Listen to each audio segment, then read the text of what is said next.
When it comes to food, there's usually so much that goes to waste in the average family, and most of it comes just from not being organized or knowing what we have and just really being more appreciative of the things that we have. We nowadays can go into a grocery store and it's just full of food, but I want you to be careful to not be tempted to buy so much food anymore. Here are some tips on how to use and shop for food more efficiently so we can use it for nourishment and enjoyment. But first I want to ask you a question. What is the food that goes to waste most often in your home? So the first thing, the baseline that we need to start with is to begin with an organized pantry. Having glass jars to put any dry goods in or even things in the refrigerator really helps you to always know what you still have when you get low on something. And the next step is to have a running grocery list, which I always keep in my phone, and I have a checklist of all the staples that we always have in our house. And when I'm out of something, I'll just check the box, and the next time I go buy groceries, I know this is something that is unchecked so that I can buy it again and stock up. The next thing that saves so much money and really keeps it from wasting too much is to get used to only buying actual real food, meaning no pre-cut, no prepared, nothing that is packaged too much. Just try to go for the most simple, basic version of any food that you can buy. For example, don't buy pre-packaged salads. They spoil so much faster and they're much more expensive and there's so much more waste. It's a really good idea to minimize on plastic. You really pay for the packaging and the prep, which doesn't really take that long. For 1 week out of a month, I try to just shop my pantry and freezer. I just try to use up whatever I have, which means I only buy groceries for 3 weeks out of the month to where I stock up, and that last week of the month, I try to only buy just a few staples, maybe milk and things that really spoil very quickly. I basically just try to be creative and inventive with what I have on hand. The next tip that is just life-saving is to freeze. There's so much food that you might not have known that it freezes so well. Milk, butter, cheese, lunch meat, a lot of veggies and fruit, muffins, bread, cake. Any fruit before it spoils, I just make packages for smoothies, like bananas before they spoil. I cut them up in pieces, put them in baggies, and then I just take them out and put them in my smoothie. Frozen is awesome because you want the thickness in your smoothie. The next thing I do is when I buy salad, I cut it up and I put it in an airtight container. I found that this is the way to make it last the longest. I can keep it for up to a week and it stays fresh, just like it would in a package out of plastic that you buy, but you're only paying a fraction of the price. There's also some produce that you can just keep on your windowsill forever. For example, celery. When you put it in a glass of water as if it were a plant, it keeps on growing and you can just really keep it fresh for 2 or 3 weeks at a time. Whenever I buy fruit, I make sure that it's easy to be eaten. For example, watermelons.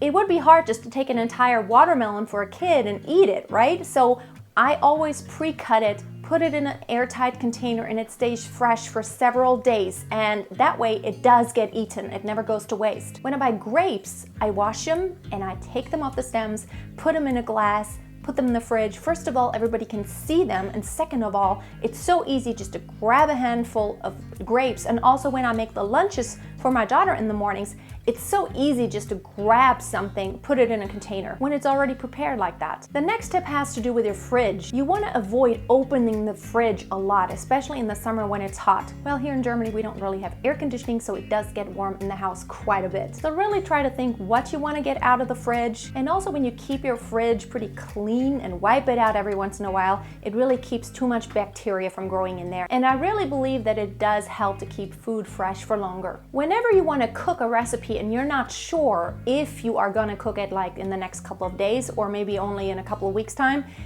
buy frozen produce or meats or freeze them. I buy a lot of frozen broccoli and green beans and peas just because of the fact that I never know when I need it and I always want to have it on hand, but buying it fresh, it just means that it does spoil quickly, even if I keep it in an airtight container. So I just begin with buying it in a frozen form so that it can't really go bad too quickly. Especially things that you use very often, it could be a good idea to just keep it in a frozen form if it's possible. When you buy meat, you want to buy it in bulk because it's cheaper.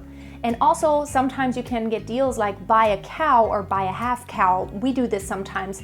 And then you have all this meat, you can package it in individual packages, freeze it, and basically just have a portion, take it out, and the rest of it never does spoil. Now when it comes to bread or any baked goods, when I don't eat it right away, we usually keep it in the fridge because it really keeps it from molding too quickly. It's so easy to make ahead waffles, pancakes, and muffins and just put them in the freezer, grab one or a couple, unthaw them, or even put them in the microwave or in the toaster oven, and it's so quick and it always stays fresh. I love nuts. I eat lots of nuts on my smoothie bowls every single day and for snacks, but all nuts that have a high fat content, especially walnuts, they go rancid very quickly. So I freeze them, and when I don't freeze them, when I'm actually in use, I put them in the fridge because they really do stay fresh for longer. So you've been really good about not wasting any produce and meat,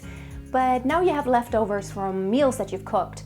What I love to do is either freeze it or I make bowls when there's a bunch of different kind of leftovers. For example, let's say I have some beef and I have some more lettuce, I have some tomatoes, I might have some rice or potatoes or noodles. I love to make bowls where I just put all the different things. I might put a dressing, I can make a salad out of it, or a hot bowl. I love bowls because there's a lot of variety and you can search on Pinterest for different ideas for like Buddha bowls and different kind of bowls. For me, I just love bowls for the variety, and you can just toss anything in there, and sometimes it's just a little bit of salad dressing or yogurt with some herbs, with some tahini or so, and it really makes a great meal. I love it, and I'm mom. I usually eat all the leftovers because my daughter doesn't want to eat the same thing twice or 3 times. I don't mind it at all. I love those bowls made out of leftovers. Plus, it's healthy to have variety. And lastly, be grateful for all the food. Really remember where it came from. The milk came from a cow. It is a living organism. Trying to use less precious food, if you know what I mean, that takes a long time to produce versus eating more fast, natural food. And what I mean by that is food that grows easily, that doesn't take a lot of resources.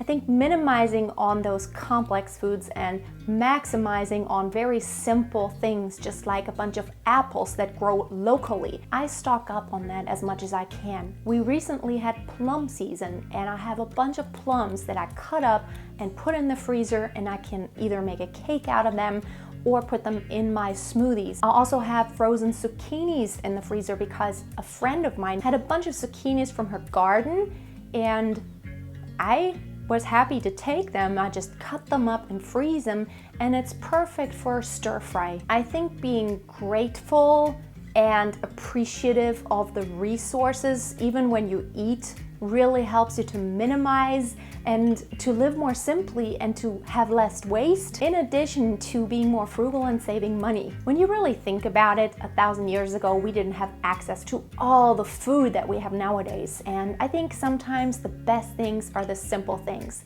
When I went to Italy several times, I learned that just a few tomatoes that are stewed with a little bit of salt can go a long ways on some pasta, for example. It's simple things that sometimes taste amazing. So thank you so much for watching today. If you liked the video, I would love it if you gave it a thumbs up, and please leave in the comment what foods go to waste the most in your house. Also check out my Instagram, the link is below, and I hope to see you soon. Have a most wonderful day. Bye.